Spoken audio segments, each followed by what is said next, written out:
Chapter 5. The House from Nowhere.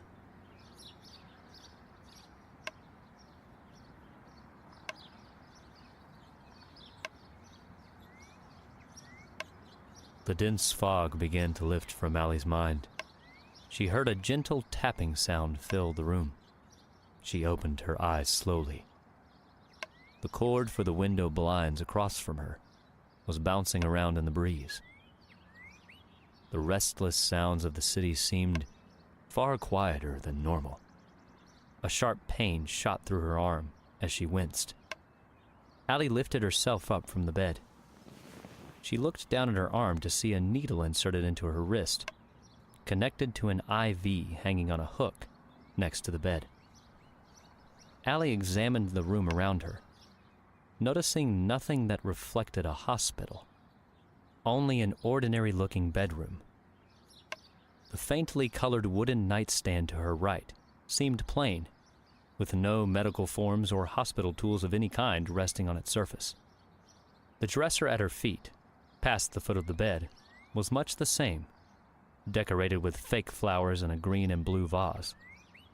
There was no trace of her phone, her apartment keys, or anything else familiar on the nightstand or on the dresser. She'd never seen the room before. She was surrounded by light red walls and pale wood furniture, all neatly nestled squarely around the bed in the center of the room. Allie reached over and removed the tape that held the needle in her wrist. A sharp pain surged up her arm, through her neck, and all the way to the front of her head. Her head pulsed in agony. She placed the needle on the nightstand and rubbed the sides of her head with her fingers. Allie pulled the covers back and felt the cool breeze from the window blow across her body. She looked down and saw she was no longer wearing any clothes. Where did my clothes go? She asked herself in a panicked whisper. She frantically scoured the room, opening all the drawers, one after the other. Each drawer was empty with not a single sign of her clothes from the night before, nor any other garment she could wear. She stumbled over and caught herself on the foot of the bed. Her legs felt weak and sore. She sat down on the bed and wrapped herself in the white sheet under the comforter, trying to trace back the previous night as to what might have happened to her.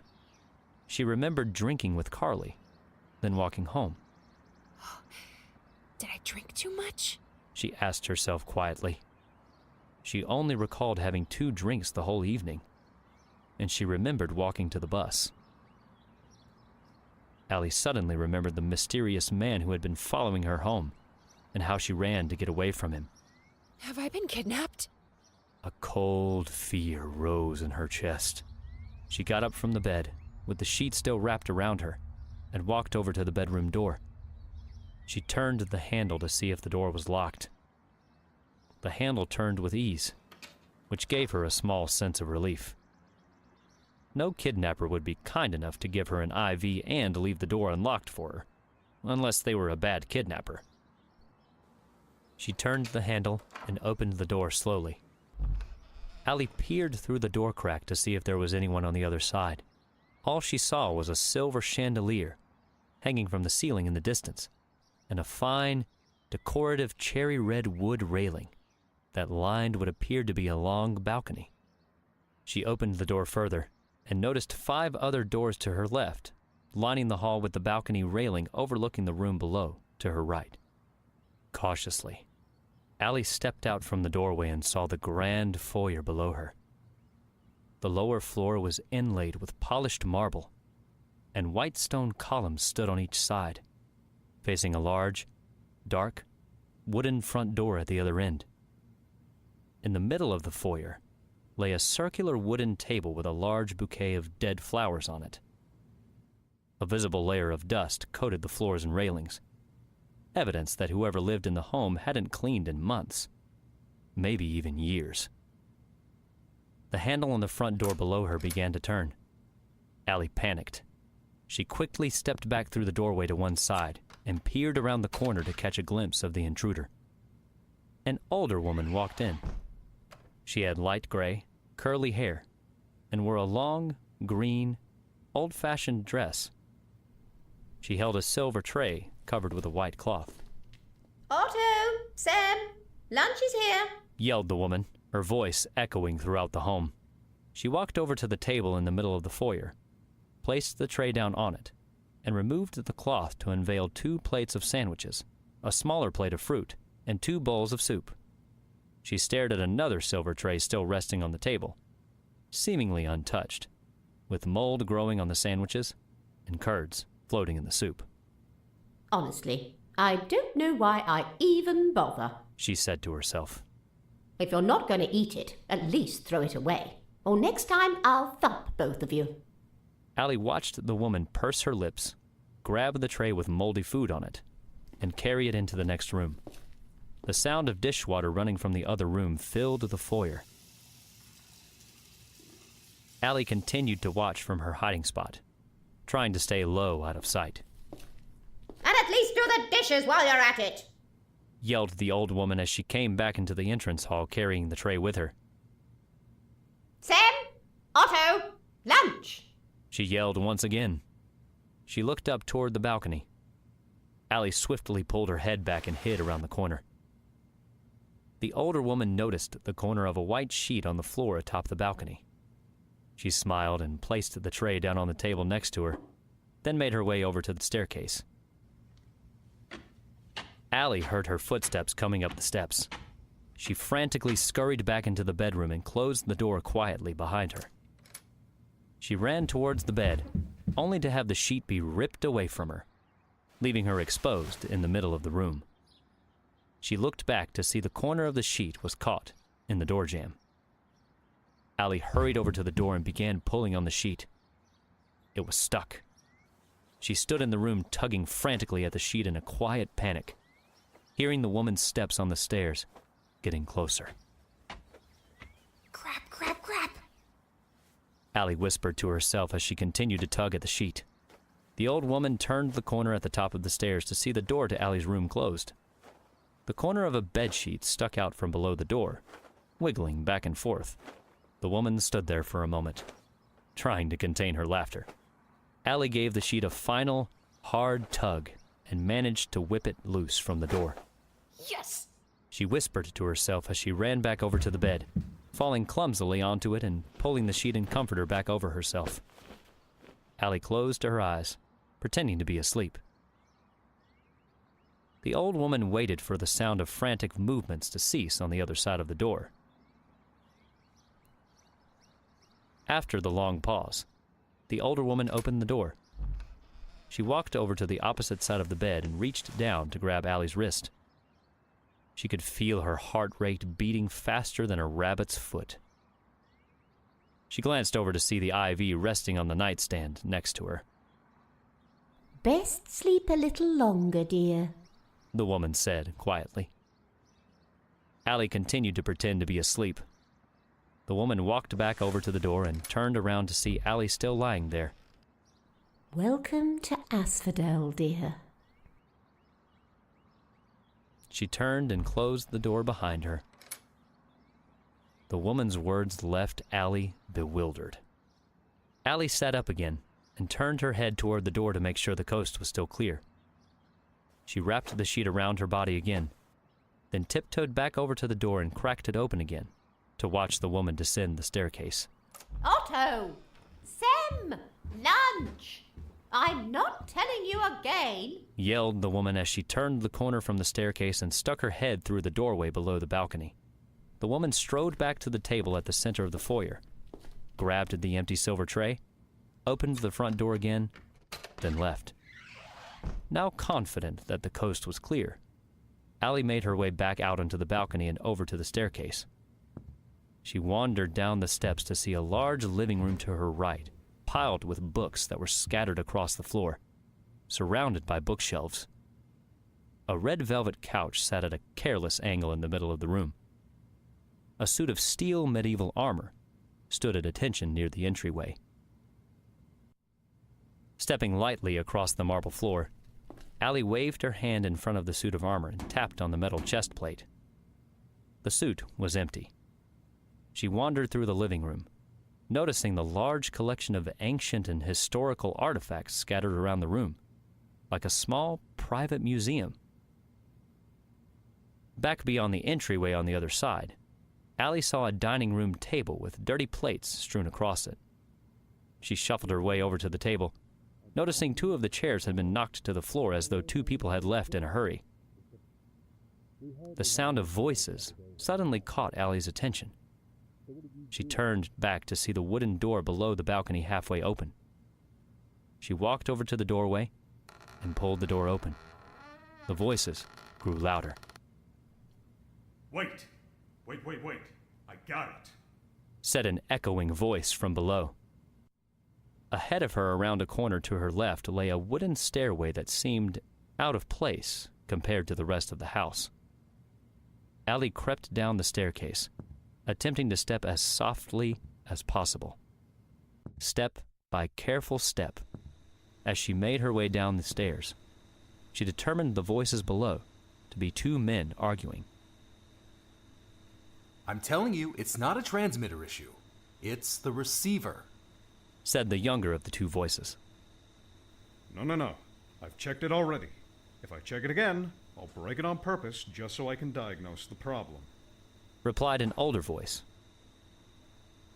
Well, why not at least try to set it to a double frequency? And then I'll admit you were right. Kid, you're not listening. I'm telling you, it's the delay. Parallels aren't a matter of distance, it's about timing. Your transmissions are always going to have a delay. Every time we get a hiccup on this end, your signal has to wait till the time is right again. We hardly had any delay the other day when I went out dressed up in the suit. So what did you do? Nothing. It was just a coincidence. The older voice replied. Allie continued to creep down the stairs. As she approached the point where the wall no longer blocked the railing, she poked her head around the corner and saw the 2 men arguing. She sat down on the stairs just out of sight, wrapping herself in her sheet. The taller, young man was facing away from her. He was dressed in a white, collared shirt with the sleeves rolled up to his elbows, with tan-colored pants and brown leather work boots. His dark brown hair was spiked up in the front and finely cut in the back. The other man was older and in his 40s or 50s. Allie could see his trimmed beard plainly from the stairs. His light brown hair was peppered with gray, and he wore a long-sleeved, button-up, green shirt over an orange undershirt. His blue jeans looked dirty with grease and white powder on them, as did his black leather shoes. You had to have done something. There's no such thing as coincidence, replied the young man, still looking away from Allie. The older man leaned back against a desk with an old computer monitor on it. So, you're a skeptic now.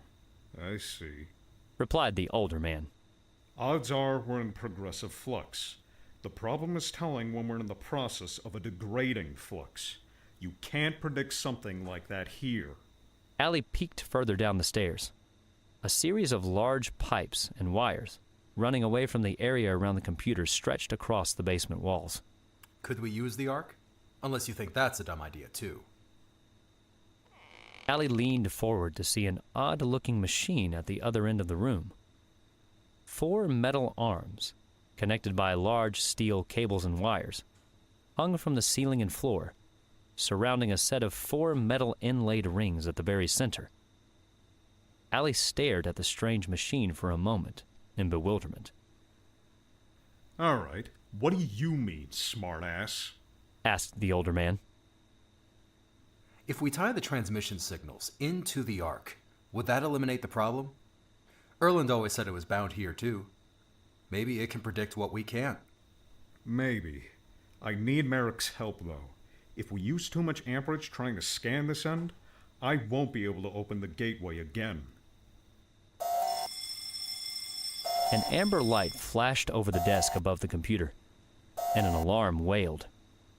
The older man turned around and studied the screen. The young man whirled around and faced Allie as he hurried toward a locker near the stairs. Allie moved around, unable to see the young man's face, as he opened the locker door, now blocking her gaze. Is it a high energy signal? Asked the young man as he pulled on a brown vest from the locker and slipped it on. I don't know yet. Hold on, give me a second, kid. Replied the older man while he typed on the keyboard in front of the computer. No, she's real quiet. What are the conditions like? Dry. Really dry. Probably a desert of some sort. The young man reached into the locker and grabbed a pair of black welding goggles. Can you at least get me close? I'll try, but the new code is finicky. Doesn't always work the way we hope. It can get you closer than normal, but it won't be much of an improvement. Guess we'll work on that when I get back, said the young man as he wrapped a teal scarf around his nose and mouth. He closed the locker door and looked up. The man looked over the locker at Allie as she stared right back at him from the stairs. His eyes were two different colors. The right eye, deep blue, and the left, a dark shade of brown. He watched her for a moment, seemingly unalerted by her presence, as he slipped the goggles on over his head. Allie pulled her head back around the corner. Her cover had undoubtedly been blown. You'll have 7 hours, max, said the older man. The young man turned around and looked back at the older man. Allie peeked her head back out from around the corner. The young man walked over to the desk and unplugged a small wrist piece from the table and clipped it around his wrist, then grabbed a black backpack off the table and slipped it on over his shoulders. He adjusted the teal scarf over his nose and mouth, moved to the center of the room, and planted his feet facing the strange machine like he was about to take off in a sprint. Hit it, the young man said as he stretched his neck. The older man typed on the keyboard in front of him before turning back around. The cables around the room sprang to life, buzzing and humming. Allie leaned forward, putting all her weight on her front foot. The 4 metallic rings in the middle of the machine began to spin. One by one, they each spun faster and faster as the 4 metal arms around it moved inwards towards each other at the center of the rings. The young man stood at the other end of the machine, ready for whatever was about to happen. The older man reached around behind him and grabbed his own pair of black goggles from off the desk. He slipped them on over his head and adjusted them around his eyes. Good luck, kid! Don't need any! From within the center of the 4 metal arms, Allie saw a small, bright, white light form. The light slowly began to grow, bathing the room in its own sunlight as the arms stretched back. The shadows in the room grew and stretched. The light grew wider and wider. Allie placed her hand over her eyes, desperately trying to see what was happening beyond the blinding light. A rush of warm, dry air blew in through the room, blowing the papers off the desk and causing the machine cables hung around the room to sway back and forth. Allie peered through the cracks between her fingers to see the shadow of the young man suddenly take off in a sprint toward the light. His silhouette disappeared into the starlight. Looking away, Allie could hear the machine begin to power down. The light faded as the shadows in the room slowly started to retreat. Several dark spots lingered in Allie's eyesight. She rubbed at her eyes and looked back over at the machine. A small silver star remained at the center, with the rings around it still spinning at their own different speeds. Allie gazed at the bright star, no bigger than a small coin, in astonishment. The older man walked over to the middle of the room and looked down at the floor as he lifted the goggles away from his eyes. He waved his foot across the floor, revealing a large amount of sand that was now spread out across the stone floor. Well, this will be fun to clean up, he said to himself, his voice laced with annoyance. Allie's heart raced. She scanned all around the room and saw no sign of the young man. Panic began to fill her. Each breath grew deeper and faster as she hyperventilated. She could only think to do one thing: run. Allie turned to run up the stairs. She pushed off against her back foot, only to feel the bottom of her foot slip on the sheet over the slick wood surface. Her weakened legs couldn't hold her.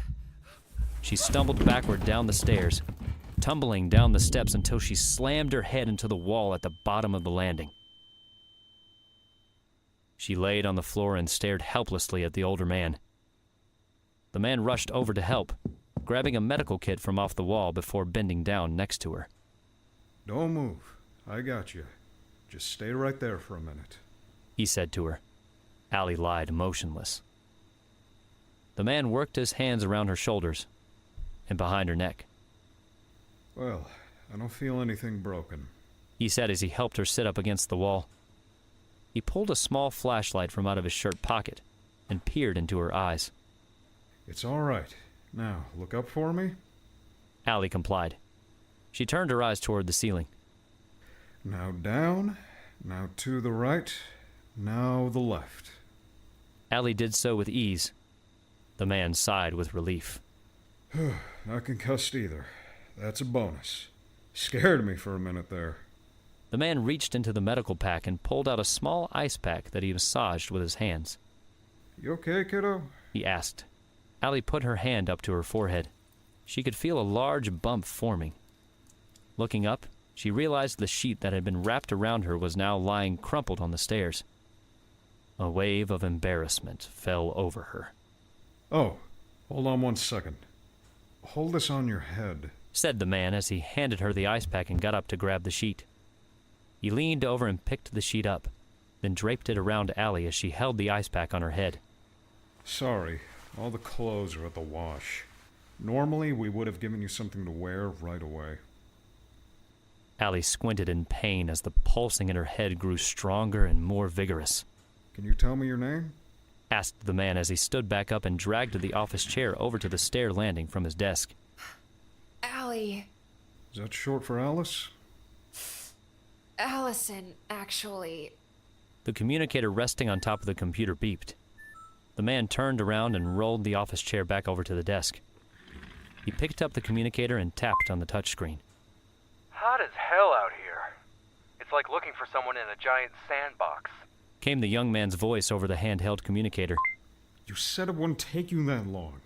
Care to roll over and admit you were wrong? Our newest guest took a doozy of a spill down the stairs after you left.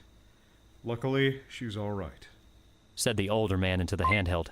He moved back over to Allie and clipped the handheld communicator on his belt loop. I'm Otto, by the way. Sorry for the delayed introduction. Who are you people? Said Allie as she rubbed the cold pack on her head.